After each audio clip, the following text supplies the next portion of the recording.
Welcome to Small Business 21st Century.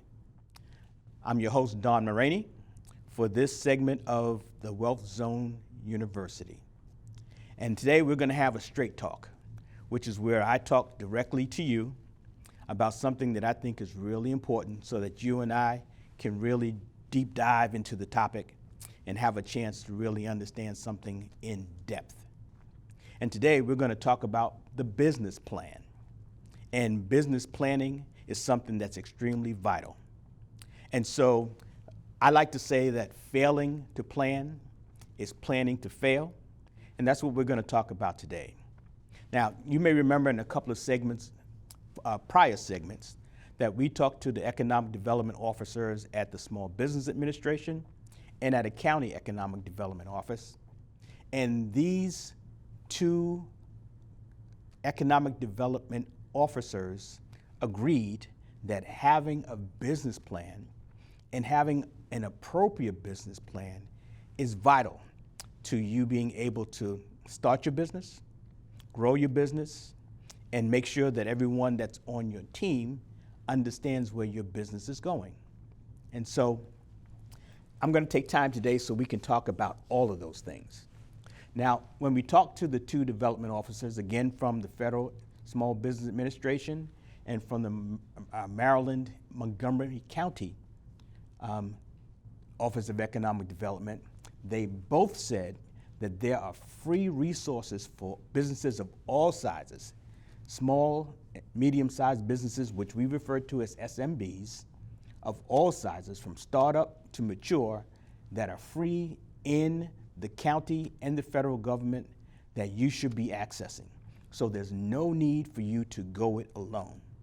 What I want to talk about today, though, is when you walk into those offices and you're trying to convince them, and I do mean convince them, that you are a serious business person, you've got to have your plan, your business plan, well thought out and well prepared.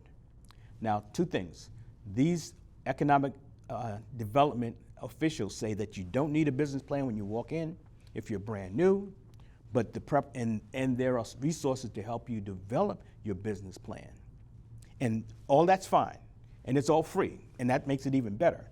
But you still have to do the work.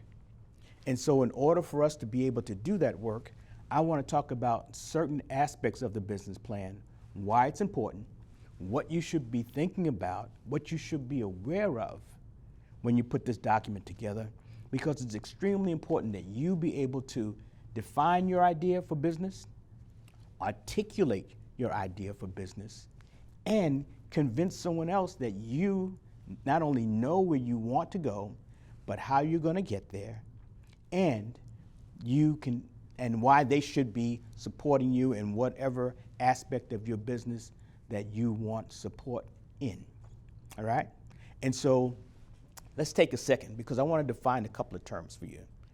The economic development officers from the SBA and the county reference the business plan as being pertinent, which means that it has to tell information that makes sense to the purpose for which it's been developed. They also said that it had to be convincing, which has to be true. It has to be documented, and that's something we're going to talk about at length today. But I'm going to add a couple of more words to that. Has to be prudent.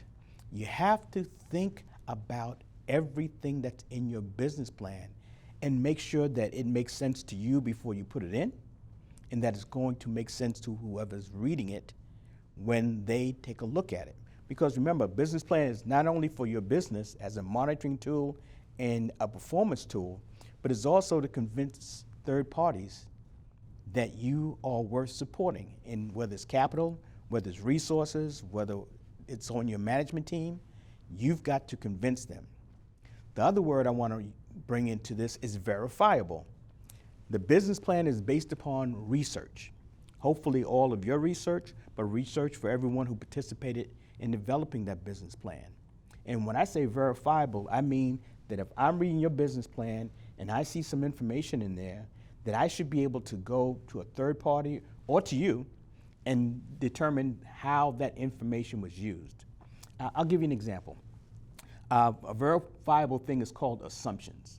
And believe me, there are going to be a lot of assumptions in your business plan that you're going to make, but that's where being prudent comes in. They have to make sense. You can't say that you're going to make $12 million in 6 weeks. That's an assumption, but it definitely isn't prudent, all right? And so that's what I'm talking about. You have to be able to verify the sources of your assumptions and the things that you state in your plan. The last word I'm going to add to this is persuasive. Now, convincing means that it's true, okay?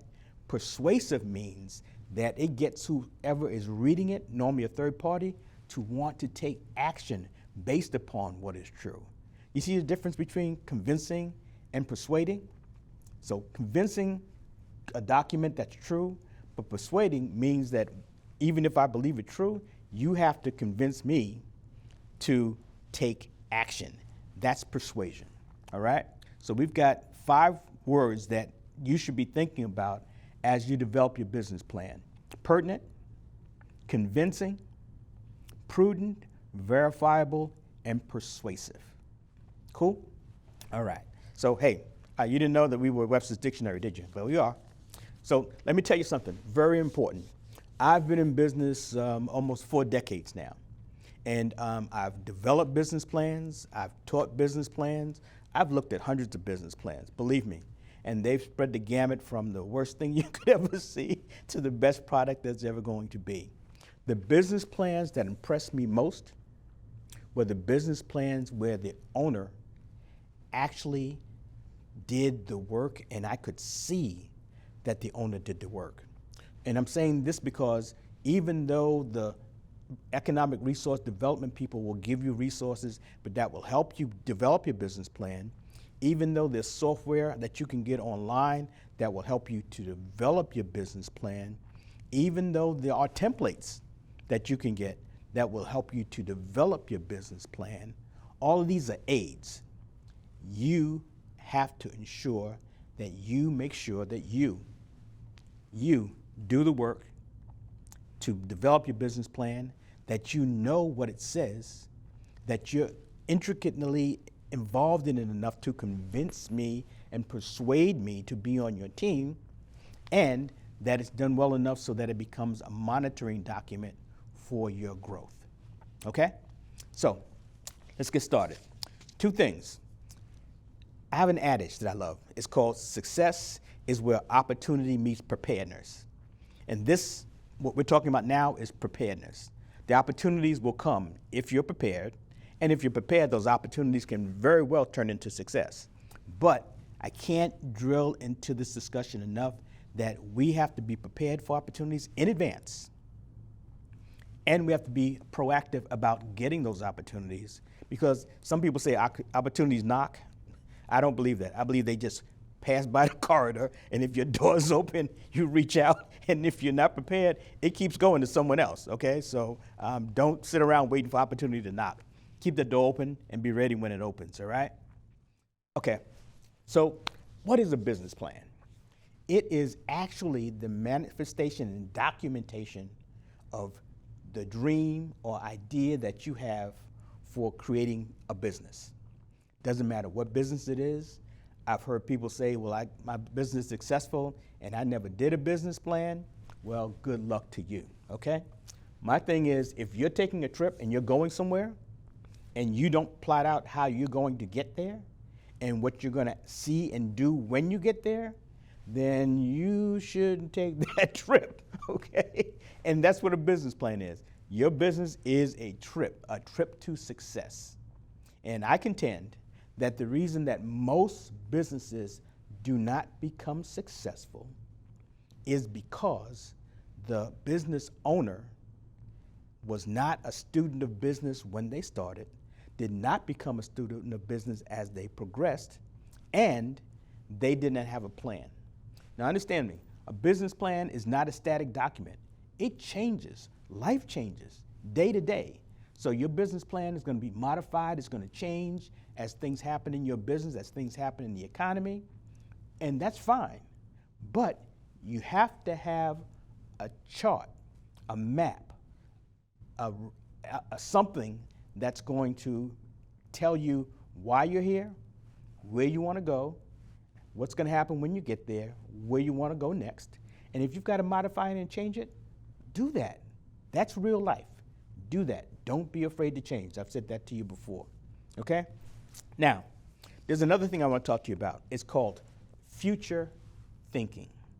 And I may have mentioned it in other sessions of the Wealth Zone University, but future thinking is where we try and anticipate what's going to happen prospectively in the future. We try and take all the factors we have now and historical factors and project what's going to happen in the future. And I know that's hard, but it's part of our responsibilities as business owners and CEOs to, one, understand what the global economy brings us, and two, try to anticipate what's going to happen based upon historical things. I'll give you an example. I've been in business through 3 recessions. The first one, 91, caught me totally off guard. Totally off guard. I told you before, I looked at my business plan and there was not a recession section, okay? But I learned from that. And so the second recession, 2008 and 9, you remember that very well, and the Great Recession that just passed, no, we're still in it. How about that? The Great Recession that we're in, my firm and my clients' firms were totally prepared for that. And I got to say that again. Because we experienced it and we learned from the first one, and we knew they were coming back, economy is cyclical, we developed and prepared for it. We started amassing cash, we started putting cash away, we started investing cash, company cash, inside the cash, and then yes, were we all impacted by a recession in some way? Yes, but none of us were devastated by the recession, and that's the most important thing, being prepared, okay? Talk to you in a minute. Don't leave. Hi, everyone. The objective of the Wealth Zone University is to change your mind about money to change your financial future. Hi, I'm your host, Don Maraney. In the Wealth Zone University, my guests and I talk about a wide variety of business, financial, and other worldly topics. We are seeking to both educate and entertain you. We emphasize that the informations and discussions are my opinion, perspectives, and ideas, and those of our guests. We in no way intend to deliver or provide financial, tax, or business advice.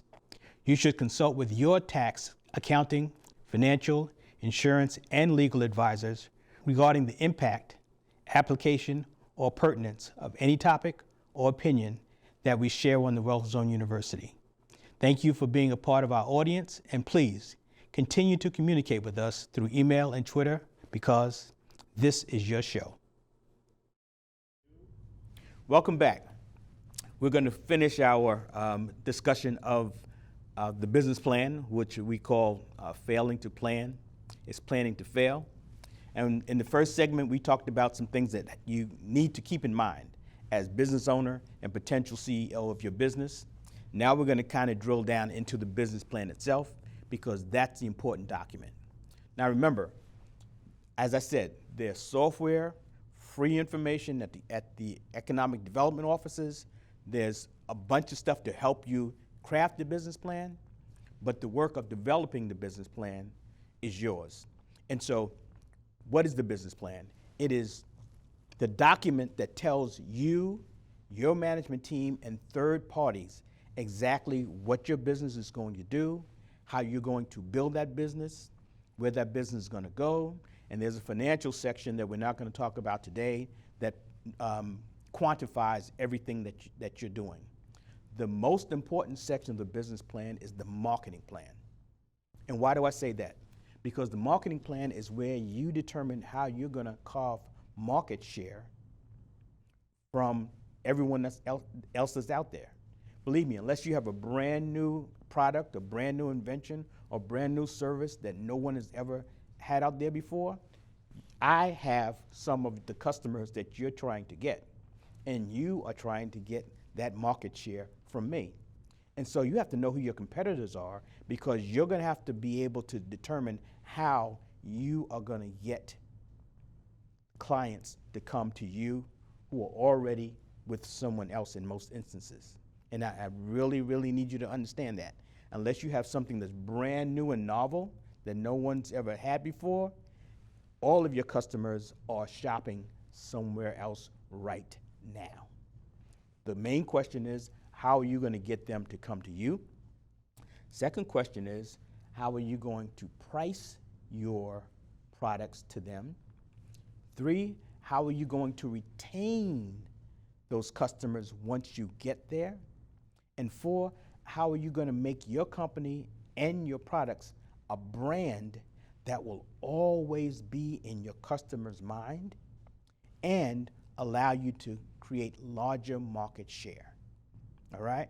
So understand, we talked about marketing, and we even haven't talked about developing the other things for the business, because the marketing is the second most important thing that you can do for your company. Yeah, identifying what you're doing, how you're going to do it, and all of those things are wonderful, but getting market share is the absolute most important thing, because you can't make any money unless you have the clients and customers. Do we agree? Okay, so one more piece of advice. When you're talking to these free resources from the economic development offices at the federal government and the county governments, make sure that you determine whether or not you also need to supplement their free advice with people who actually have expertise in that area. So let's stick with marketing for a second. I can give you all the great advice about marketing. I mean, again, been in business for decades, but I'm not a marketing expert. And so even though I'm giving you my free information, I'm giving you what I've experienced, what I've seen, what I've heard. Great, but I'm not a marketing expert. I'm a finance expert. And so you need to find experts in the specific areas that you're writing about to help you craft that. Even if they have to write it and you have to refine it, you need experts. And again, it's your business. If that expert costs you money, it's an investment in your business, your long-term business. So while a lot of things are free, please don't be penny wise and pound foolish. Get the information you need that's going to allow you to craft your plan, but also going to allow you to make sure that your business is viable. And I can't emphasize the marketing section enough, because the financial section, again, which we're not going to discuss today, the financials are based upon the information in the marketing section. I say that again, the financials are based upon the information in the marketing section. I've seen too many business plans where the financials are just a bunch of numbers. The marketing says something else. So it says we're going to have 100 clients in 3 weeks, and it's going to be making us X amount of dollars. And the numbers say we're going to have 1 million clients in 2 weeks, and we're going to make X amount of dollars. The two are compatible, and the financials are basically relying on and complemented by the marketing section. So that's important. The next section that's important, which is the last section of your business plan that should be written, is called the executive summary. That's where you take everything that's in your business plan, and it doesn't have to be 99 pages, but as I always say, it can't be 3, okay?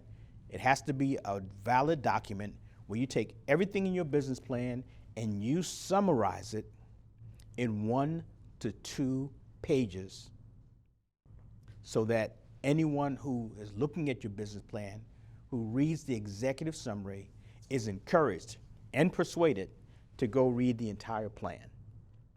When I'm looking at business plan, I read the executive summary first. If that doesn't convince me, then I'm not persuaded to go any further, okay? The executive summary is really important. And think about this. If you really know your business and you really understand what's in that document, if you can't summarize it in 1 to 2 pages, then are you really able to articulate it to me in an elevator speech. So, you have to convince me in an elevator speech I'm going to the 3rd floor, I might be going to the 4th floor. But by the time I get there, you have to tell me succinctly what your business is about. Well, the executive summary is an elevator speech without an elevator, okay? So I can't tell you enough that the executive summary, written last, is the most important portion of the business plan, because that's what the third party is going to read, and that's what the third party is going to use to determine whether or not they're going to read any further. So the other parts, business description, pricing, market share, branding, financials, all of those aspects of it, you can get free help developing, okay? But I need to tell you this. Be aware, the marketing section, which again, in my mind is the second most important aspect of it, has to be developed. There are sources out there that you can use for statistical data. There's Moody's, there's just a whole lot of things online that you can use for verifiable data. But you can't tell someone in the business plan that I'm going to have 16 new clients in 6 weeks and not have any verifiable data on which to base it. It can't be guessing, okay? Assumptions have to be prudent. We talked about that before. They have to make sense. Assumptions have to be verifiable. That means a third party can go and take a look at it. Now, I, as a third party, may not agree with how you use those assumptions and the conclusions that you arrive at those assumptions, but we can agree that the assumptions were based upon verifiable data that anyone can take a look at, and that's where it starts. The worst thing you can do is take a position, and all that position is your opinion, okay? So please, if you've got to do a business plan, and you've got to make your business plan convincing and persuasive, and you've got to make sure that your business plan is verifiable. One last thing, how do you present that business plan? The business plan is part of your brand. You are part of your brand. And so, as an example, you go to a networking function. You're going to dress the part, you're going to look professional, you're going to present yourself professionally. Business plan has to be the same way. Business plan is one of the first things that third parties see about your business. And I'm not even talking about using the business as a monitoring tool. I'm talking about using right now to convince people to support you, either by giving you capital, by giving you resources, by giving you advice, by joining your management team, whatever. The business plan is there. And so that business plan has to represent your brand, has to look professional, has to be presented professionally. And so I'm not talking about just typing up a business plan on the computer and then giving it to somebody. It should represent your brand. I mean, there are things out there like ChatGPT that can write the entire business plan for you now. I mean, that's absolutely fantastic. But then it's not your business plan, okay? So I'm going to leave you with that information. If you want more information on business planning or any topic we could talk about, send us an email. It's down in the lower third. But the most important thing I want you to understand is that your business plan has to do two things. It has to be convincing, which means that it's true, or people have the perception that it's true, and it has to be persuasive. You have to convince me to take action once I've read the business plan. It all starts with the executive summary. If the executive summary doesn't convince me, the rest of it goes in file 13. Trust me, okay? And if the executive summary convinces me, then the plan itself has to be tight and verifiable. And we'll talk another time about how we use it as a monitoring tool. But please, please, you should start your business plan. Get as much help as you need in crafting it. There are free resources out there, but you have to do it. We'll talk about some other things in our next Straight Talk session. I love these sessions because you and I get to talk to each other directly. And for now, thank you for joining me. And remember, the Wealth Zone University, if you need anything, send us an email, give us a call. We're looking to be here for you, okay? Straight talks, do you like them? If you do, let me know. But next time we're going to have a great guest, as we always do. So we're looking forward to making sure that we can continue this dialogue, all right? And next time, bring me a cup of coffee, okay? That would be great. Have a good afternoon.